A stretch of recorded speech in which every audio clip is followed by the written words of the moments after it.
going on, everybody? Got a Zodiac deck profile for you after ban list and everything.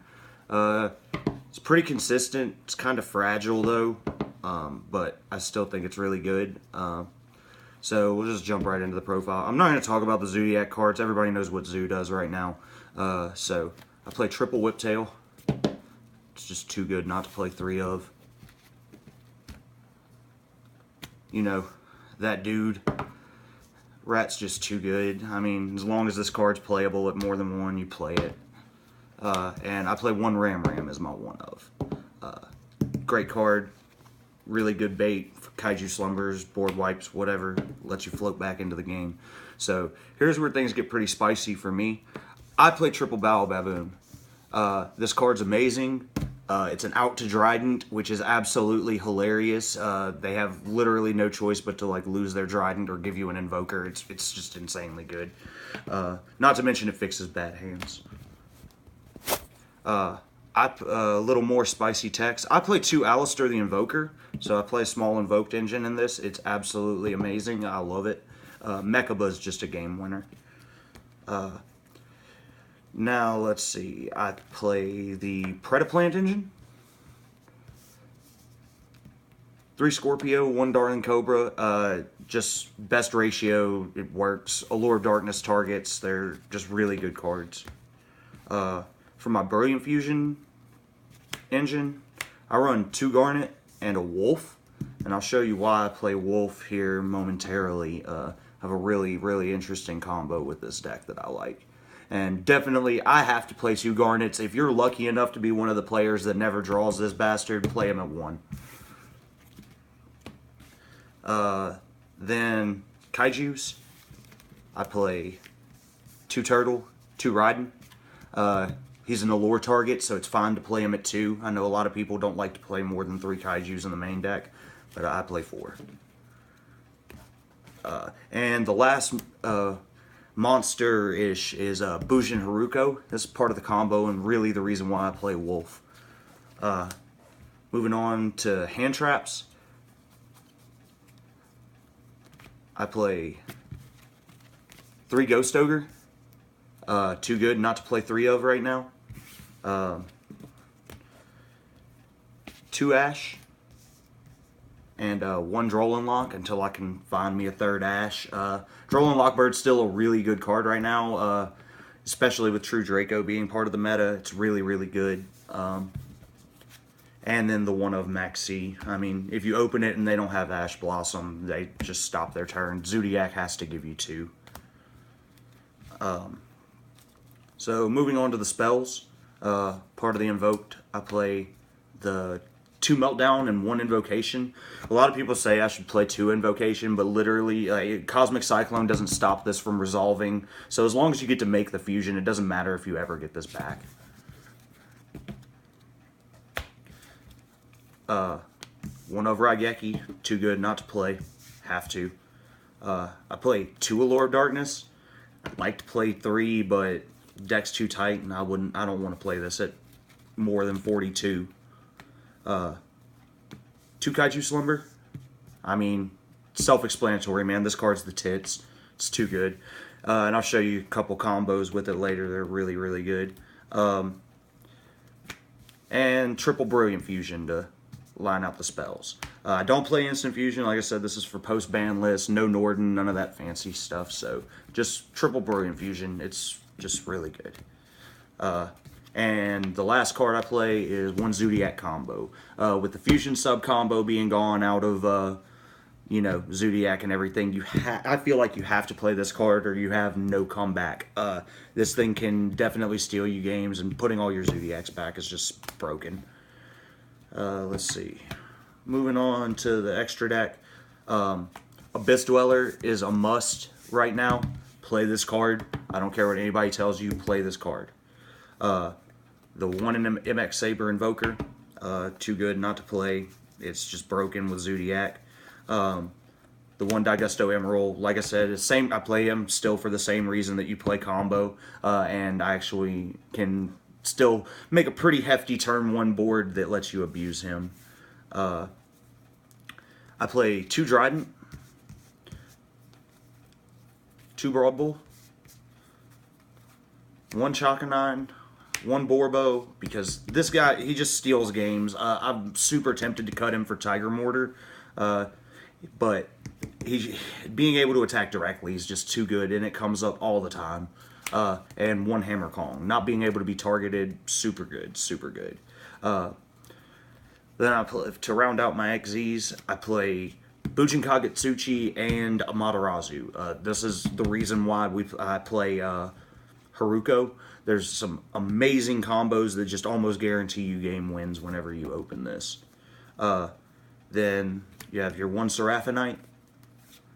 I play 1 Purgatrio because it's very in this meta, you're really likely to get Ash Blossom turn 1 or be able to use your Ash Blossom turn 1 like against a Max C.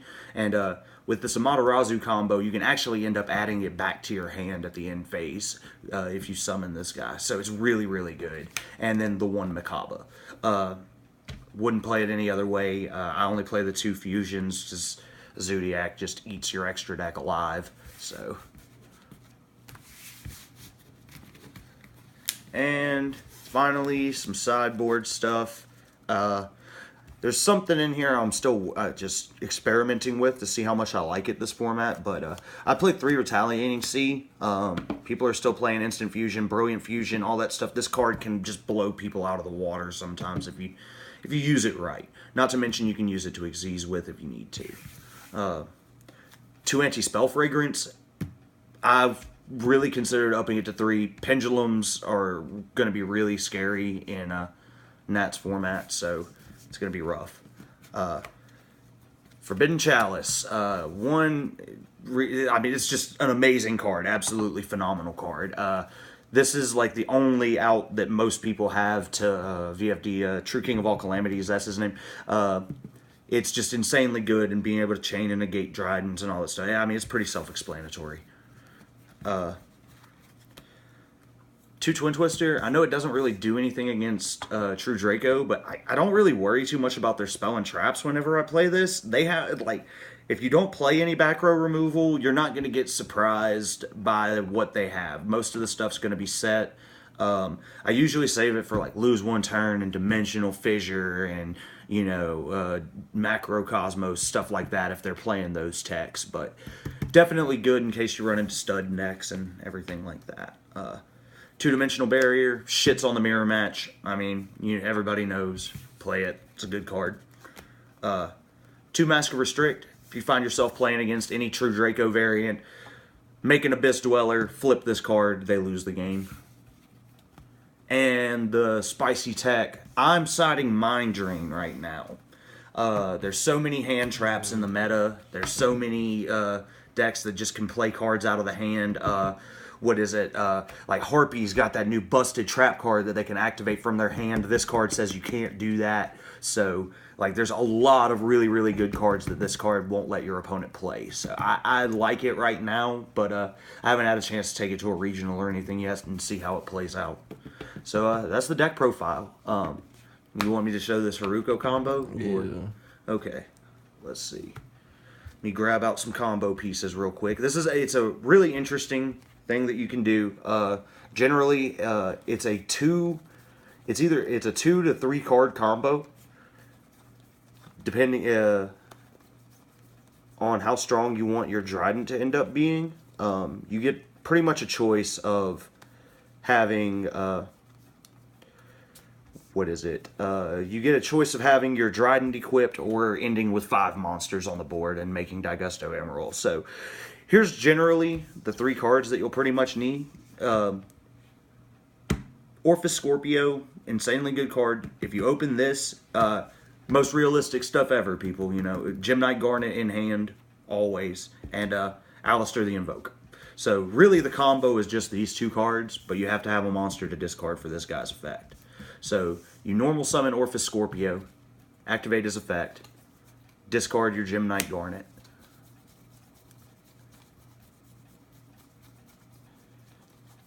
And that's going to let you summon Darling Cobra. Darling Cobra then searches your Brilliant Fusion. And from here we get to do a bunch of Zodiac Ignorance. So you overlay these 2 for Invoker. activate his effect. I'm pretty sure everybody knows where this is going, so we go into our rat pier.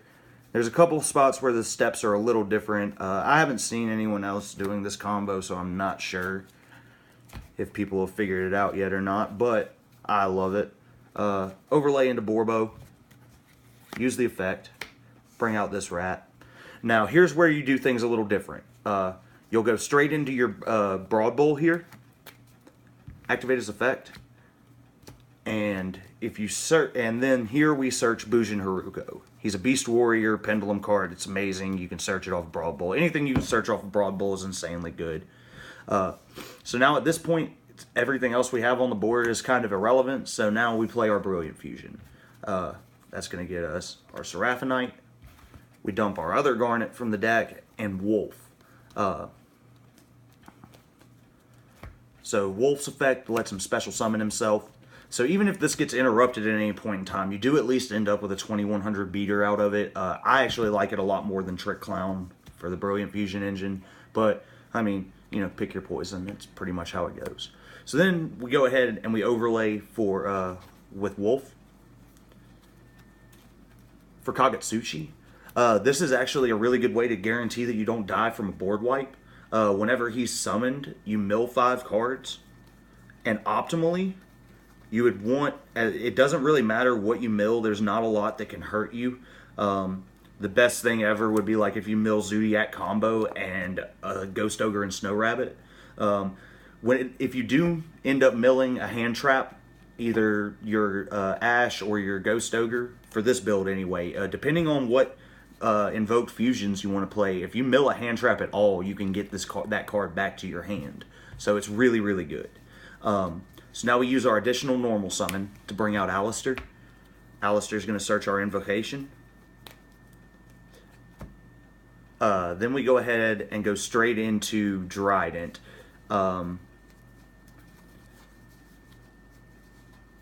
Well, at least with one extra material, I usually just throw my Chaka 9 out here. And then summon Drident. Use his effect. Now, I mean, you can dump as many materials on them as you can possibly do, so like I definitely recommend doing that if you want. And we'll go ahead and pop our Brilliant Fusion here. Already used the summon, don't have anything to boost its attack or anything, no reason to keep it on the board.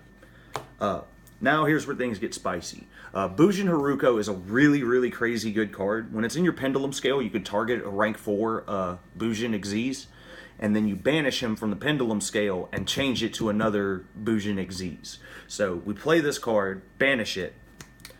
That lets us turn our Kagetsuchi into Amaterasu. Then we activate Amaterasu's effect. He lets you special summon one of your banished level 4 monsters. So you bring back Haruko. And if you haven't been able to tell, here's where we go into Daigusto Emerald. Using Emerald's effect, always detach your Alistair. He has to be engraved for this combo to end right. It doesn't really matter what you target. I usually put back like my Zodiac Xyz and my Rat Pier. Things like that. You can even throw your Seraphonite back in the deck to make your other Brilliant Fusions live if you want to. It's a pretty good option. So you just draw one card off of that. So you end up with one extra card in hand. Now we can play our Invocation. And like I said, optimally, you'll have milled a Ghost Ogre. If you didn't open one, like it's really likely to happen. You play 3 of them. So banish Alistair. We make the Macabre. Activating Invocation's effect, shuffle it back into the deck. Add back your Alistair. You have your one card that you drew. And then during your opponent's standby phase, you can use Amaterasu's second effect to detach a material and add this Ghost Ogre back to hand. So if you draw a spell off of your Daigusto Emerald, this board is nearly unbreakable. But it's really, really nifty. So this is one really cool combo that you can do with the deck. So there it is.